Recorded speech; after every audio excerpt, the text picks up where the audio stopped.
Okay, start rolling. I don't know if I'll be visible here.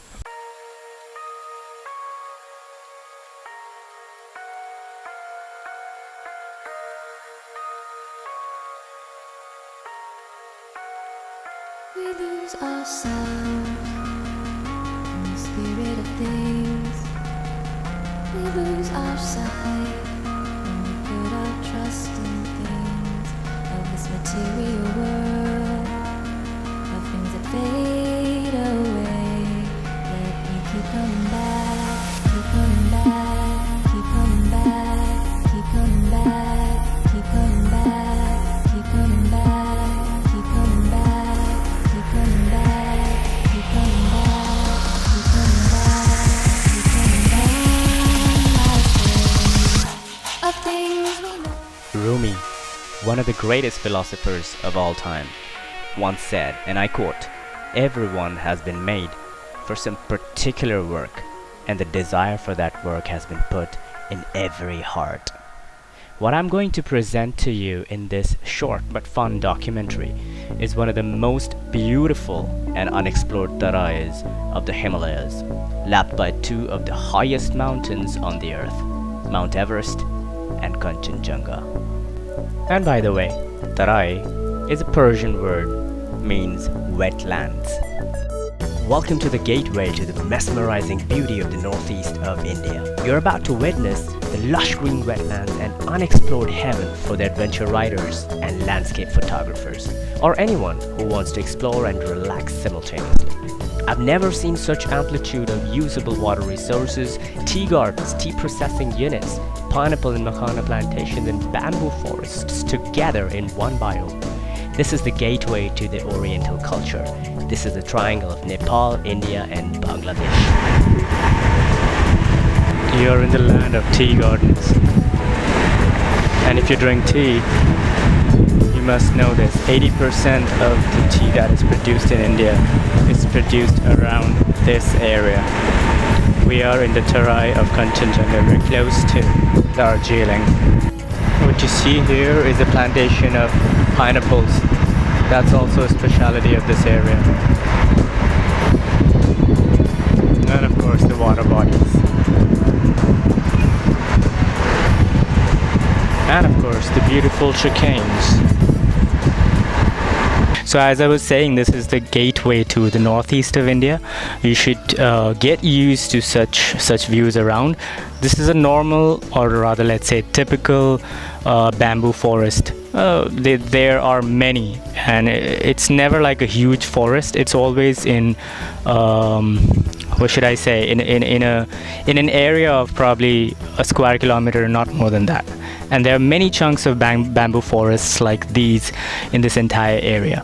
Apart from that, you will mostly see swamps. So this place actually seems to be a very good specimen of how it looks like here. So you'd see a swamp, a lot of water hyacinths around, and the bamboo forest around. You'll be startled to know there are about 450 different varieties of bamboos in this area, from Kishanganj to Cooch Behar in West Bengal. All of this is the Tarai of Mount Everest as well as the Kangchenjunga. And it's amazing to see such a variety of flora around. That's why this place is so green. So many varieties of different grasses, so many varieties of different bamboos, and the forests are just lush green, nothing else. Tell you more later on.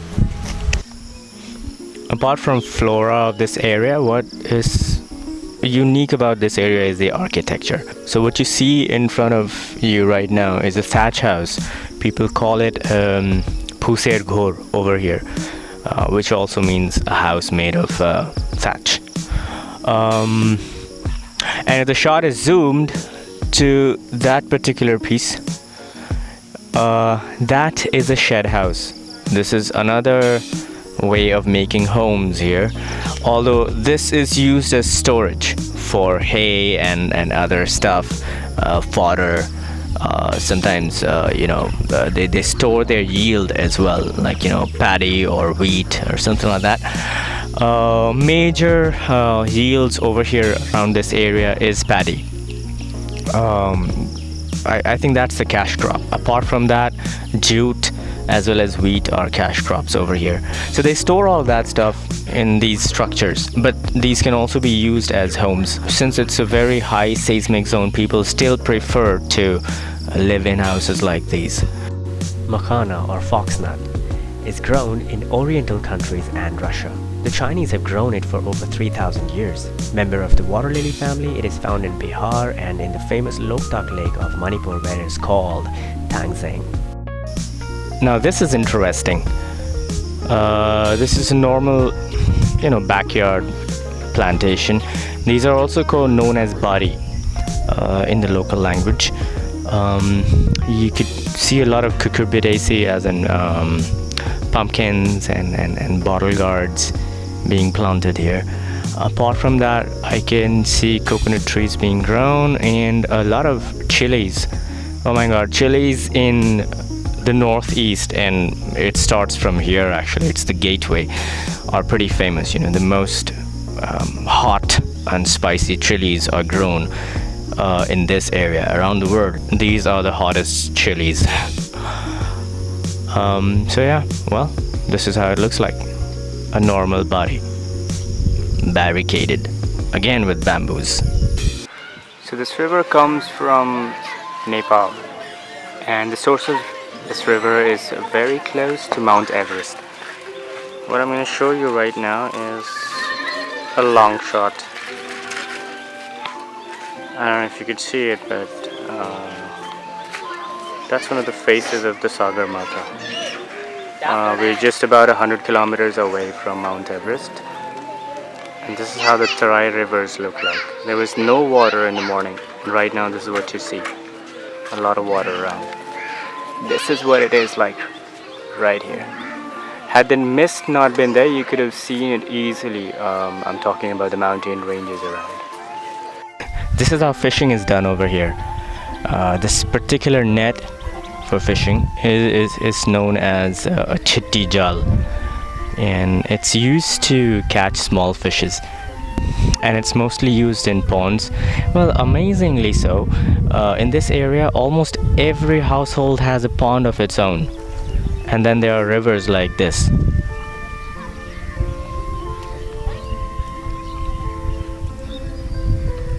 And you'll be startled to know, in this area, let's say from west to east, if you consider about a 500 kilometer geographical range from west to east, there are about 1,500 streams like these. 3 major rivers, Mahananda, Tista, and the third one is known as Kankai.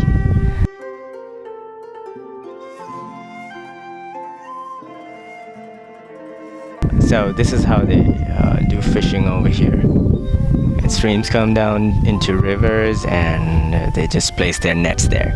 The major roads are almost perfect to ride on. Are you listening, adventure tourists? Almost zero pollution creating industries. We have rice mills, tea processing industry, and a lot of agro-based work. And the new face of it is this.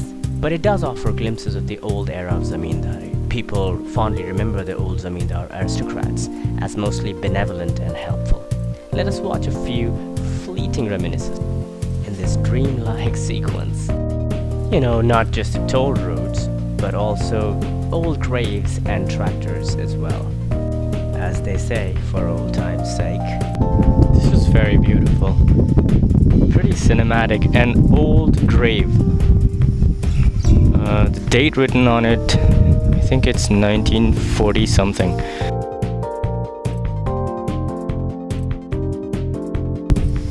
If I pan the camera, you'll see a lot of mango plantation. It's probably the favorite fruit around here. Probably? No. Undisputed. Well, an old trailer rusting away, giving way to nature. And as I said, bamboo forests with swamps. Pretty typical. An old tractor that's also rusting away. Overall, my inference is based on an unexpected inspiration from this part of the world. This is no less than paradise if you're an adventurous traveler, an adventure rider, and have a serious penchant for landscape photography. If you like luxurious traveling, well, then 3 words for you for now: please stay away. But not before you watch some breathtaking visual treat by some landscape photo shots. Also, let us know how you feel about our work. It's in our channel Exploratory Behavior on YouTube. Have fun, and in this material world, don't lose yourself in the spirit of things.